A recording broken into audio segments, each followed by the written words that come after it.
Bienvenue dans le 3e épisode du projet Garage. Aujourd'hui on va s'occuper des petits détails qui n'étaient pas prévus au début, à savoir de la plomberie, mais aussi le perçage de murs avec d'énormes trous pour y faire passer une VMC Lunos presque invisible et lutter contre l'humidité excessive du garage. Et pour ceux qui cherchent ce type de solution pour chez eux, je vous mets le lien du site InnovStore en description qui sont les seuls revendeurs du système en France et c'est là-dessus que vient mon système. Et vous verrez le résultat final quand tout sera terminé dans le garage. C'est l'heure de percer pour la VMC. Du coup, j'ai décidé de faire le trou ici et le second trou, on va le faire juste là-bas. Juste ici. Ça va, je te dérange pas trop? Tu veux m'aider à faire le traçage pour les carottages? Voilà.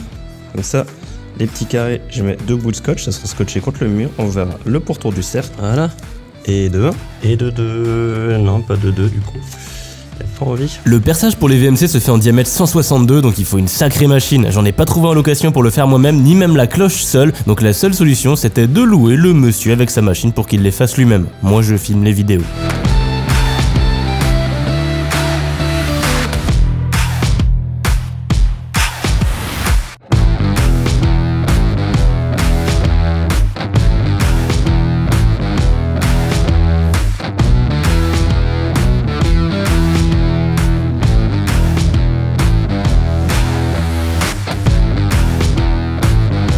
Bon bah voilà, le tube il est rentré.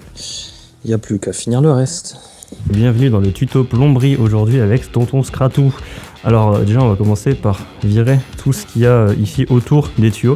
Déjà pour voir s'il y a en dessous, parce que je sais pas ce qu'il y a en dessous, s'il y a de la mousse ou s'il y a juste du drap. Sous ce drap de très très bon goût là avec les petites fleurs, je sais pas ce que vous en pensez. En tout cas ça va pas rester comme ça bien entendu parce que certains tuyaux, notamment celui-là et ceux-là en fait seront apparents. Donc on va virer le drap et s'il y a un isolant en dessous tant mieux. S'il est pas noir, je vais en mettre un noir. S'il est noir c'est parfait. Et donc je vais tout enlever. Je vais devoir retirer ce tuyau là parce que c'est complètement débile d'avoir ouvert pour qu'au final j'ai plus d'espace mais que je me prenne quand même ce tuyau quand je descends dans le futur dressing moto. Donc en fait je vais juste le dévier en coupant à ce niveau là et à ce niveau là.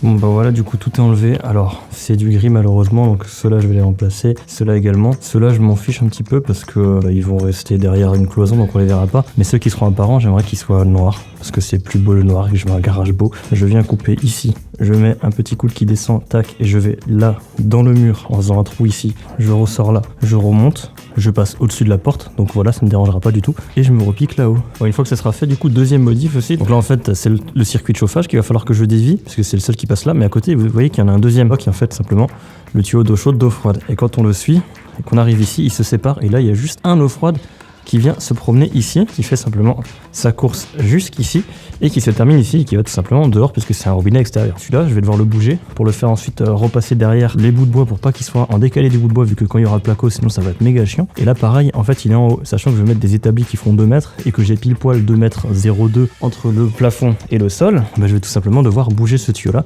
sinon je pourrais simplement pas mettre mes meubles. Donc je vais simplement le décaler, je pense que je vais le foutre là en dessous et ensuite il va remonter par là. Et petit truc en plus, je vais lui rajouter un T à ce niveau là pour qu'il descende jusqu'ici et faire une arrivée d'eau là parce que plus tard il y aura du coup normalement, c'est pas normalement, c'est j'aimerais qu'il y en ait un, donc il y en aura un lavabo ici simplement pour se laver les mains quand j'ai fini de bricoler la moto. Ce qui est bien c'est que du coup il y a directement les évacuations qui arrivent ici, donc je pourrais très bien faire un piquage ici, donc j'aurai une arrivée d'eau, une évacuation et j'aurai un robinet très propre et j'aurai pas besoin de faire comme certains font dans leurs ateliers, avoir du coup un bidon en dessous qui récupère l'eau qu'il faut aller à chaque fois vider puisque ça sera automatiquement vidé directement dans les évacuations. Mais d'abord on va s'occuper du tuyau de chauffage parce que c'est le plus important et c'est aussi le plus rapide à faire je pense. Donc du coup plutôt que de faire un petit micmac qui fait demi-tour, qui revient là et qui repart par là, je sais même pas si vous voyez ce que je veux dire, et finir par me faire insulter par tous les plombiers de France, je vais essayer de percer là. Du coup j'ai mis mon petit laser ici et je vais essayer justement de percer pile poil en face du tube pour qu'il y ait juste à faire un coude qui aille et qui reparte directement dans le mur. Et je vais simplement prendre la mesure entre le laser et le mur ici, vu que c'est à peu près droit ici, je reporte ma mesure là et je vais percer ici 5,7. Donc là je suis pile poil au milieu de mon tuyau.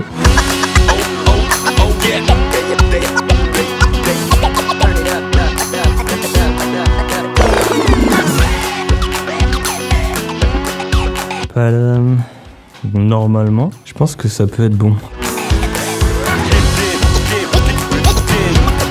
Bon maintenant du coup je vais commencer à assembler. Ce petit tuyau là doit sortir ici du mur un petit peu plus que celui-là parce que les deux doivent monter en fait en décalé comme ça pour ensuite arriver ensemble ici et se suivre jusqu'à là pour se repiquer ici. Parce que si je les fais sortir au même niveau, ils arriveront comme ça et là je suis emmerdé pour faire un tour à 90 degrés pour remonter.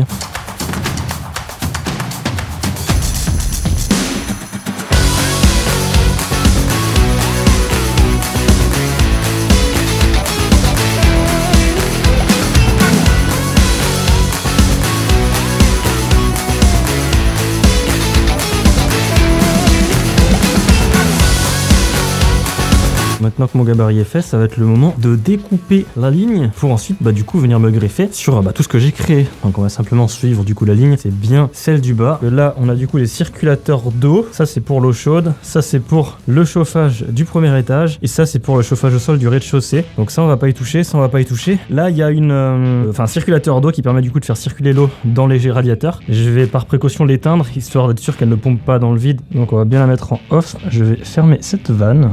Là c'est pareil, on va fermer le retour. D'ailleurs, ce qu'il y a au bout de ces deux petits tuyaux là, c'est justement le circuit que je suis en train de modifier, qui est tout simplement relié à ce sèche-serviette qui sert du coup de radiateur pour la salle de bain, tout bêtement. Et donc il faut que je modifie tout le circuit. Il y a un sèche-serviette ici qui est le même qu'en bas. Et j'ai du coup une pièce là à faire, un radiateur là du couloir à faire. Là encore, on s'est éteint et enfin mon bureau qui est en bordel que vous n'allez du coup pas voir. 5 radiateurs en haut plus un en bas à faire. Hop là, le dernier coupé, il n'y a plus qu'à redescendre.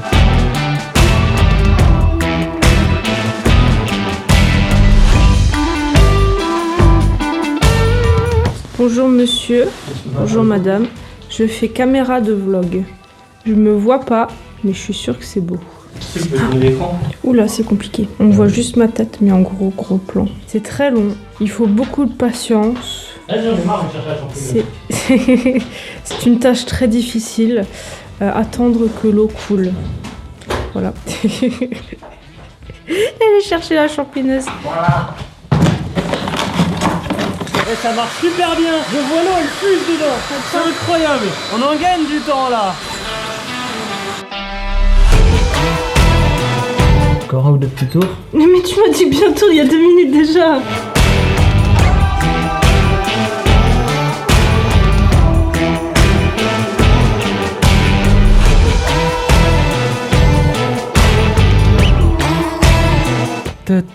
Ça commence à ressembler à quelque chose. J'ai fini de souder entièrement la ligne du fond qui est là, qui se repique juste ici sur ce magnifique petit nuage magique. La soudure est encore une fois dégueulasse parce qu'il restait un petit peu d'eau là-dedans, du coup j'ai dû surchauffer comme un ouf, mais ça a l'air de tenir. Et déjà c'est un super bonheur de pouvoir rentrer et hop je descends sans avoir besoin de baisser la tête à cause de ce foutu tuyau qui passait en plein milieu là. Et voilà, et maintenant vient le moment de vérité. 25 tours plus tard. Donc là sur le manomètre on voit bien qu'il n'y a plus du tout de pression. Pour mettre la pression j'ai 2 robinets, un là et un là.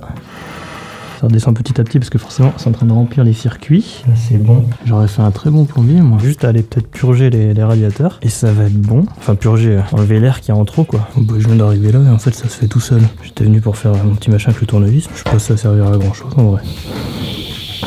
Ça le fait juste plus vite. Hop là. Donc forcément ici c'est de nouveau plus bon. Bon verdict, l'archelière est repartie, c'est bon, il n'y a plus du tout d'air dedans, l'eau circule, zéro fuite. Bon, ça va être le moment de percer, pour faire passer le tuyau. On va du coup percer un trou à ce niveau-là, dans le sens de la longueur de la poutre. Comme ça le tuyau là, il descendra juste là, et après il va arriver ici, et après je vais percer toutes les poutres, une par une, dans leur milieu, jusqu'à arriver là-bas. Ouais, je vais percer là à 8.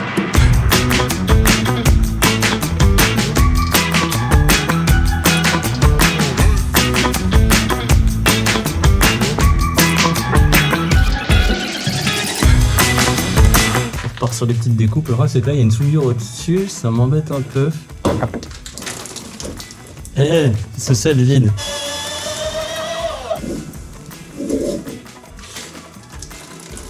Merde. C'est parfait. Petit montage blanc.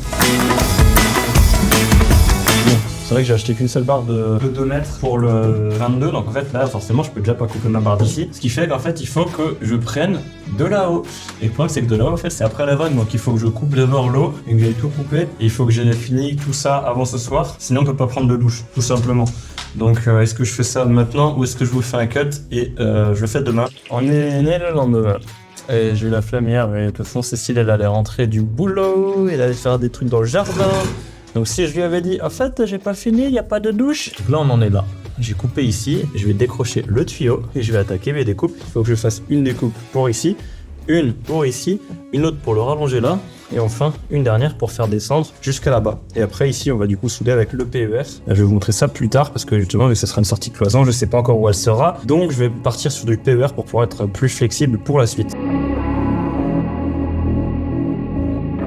De là à de là, il me faut 79 cm. Et de là à de là, il me faut 1 mètre. J'ai une barre qui mesure 1m49. Il me manque donc très exactement 30 cm. J'en ai marre, il faut que je retourne au magasin chercher une barre. J'espère qu'ils font du 1 mètre, sinon c'est chiant.